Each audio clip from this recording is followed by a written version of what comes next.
few dead birds and some out-of-place flowers, I was doing pretty well. I work for the ATI Management Bureau. Our motto is In Aeternum Felicitas Vindictio. Translated roughly, that means defending happily ever after. We're not out to guarantee that all the good little fairy tale boys and girls get to ride off in their pumpkin coaches and on their silver steeds. They've been doing that just fine since the dawn of mankind. They don't need any help from a government-funded agency so obscure that most people don't even suspect that we exist.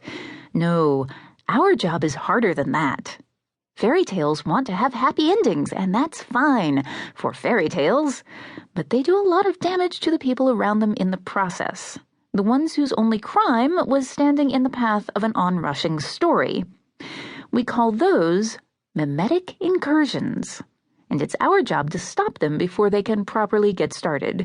When we fail, most people don't hear about that either. But they do hear about the deaths. There's no dress code in my office, not even for the field teams, since many of us have reasons to avoid the more common suits and ties. I still like to keep things formal.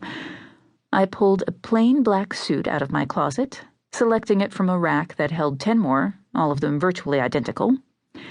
Pairing it with a white button-down shirt and a black tie left me looking like an extra from the set of Men in Black, but that didn't bother me much.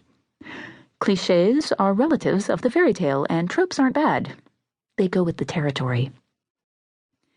My gun and badge were on the nightstand next to my SPF 200 sunscreen. I scowled at the bottle. I hate the smell of the stuff. It smells like a shitty childhood spent locked in the classroom during recess because the school couldn't take responsibility if I got burned, but also like trying to find the right balance between flesh-toned foundation and sun protection. None of that changed the fact that if I went out without lathering up, I was quickly going to change my complexion from Snow White to rose red. Lobster is not a good look for me. My phone rang as I was finishing the application of sunscreen to the back of my neck. I glanced at the display. Agent Winters. "Answer," I said curtly, continuing to rub sunscreen into my skin. The phone beeped, and Sloane's voice demanded, "Where are you?" "In my bedroom," I said, reaching for a tissue to wipe the last of the clinging goo from my fingers. "I'm getting ready for work. Where are you?" What? Are you stupid or just stupid? Or maybe you're stupid. I haven't decided. Have you checked your texts this morning?" I paused guiltily. I hadn't taken my phone into the bathroom while I showered, and I could easily have missed the chime that signaled an incoming text. Let's say I didn't to save time. What's going on? "We have a possible 709 kicking off downtown, and management thought that maybe you'd be interested in, I don't know, showing the fuck up?" Sloane's voice dropped to a snarl on the last few words. "Piotr sent everyone the address 10 minutes ago. Most of the team is already en route." Full incursions are rare. We usually get 1 or 2 a month, at most. Naturally, this one would kick off before I'd had breakfast. "I'll be there in 5 minutes." I said. "You don't even know where—" "Goodbye, Sloane."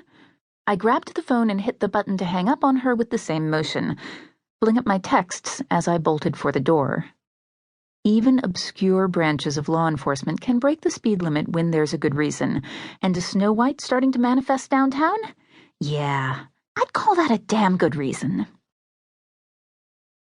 There are a few things you'll need to know about fairy tales before we can properly get started. Call it agent orientation or information overload, whatever makes you feel more like you'll be able to sleep tonight. It doesn't really matter to me. Here's the first thing you need to know. All the fairy tales are true. Oh, the specific events that the Brothers Grimm chronicled and Disney animated may only have happened once in some kingdom so old that we've forgotten whether it ever really existed. But the essential elements of the stories are true, and those elements are what keep repeating over and over again. We can't stop them, and we can't get rid of them.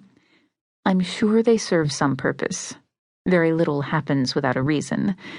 But it's hard to focus on that when you're facing a major beanstalk incident in Detroit or a gingerbread condo development in San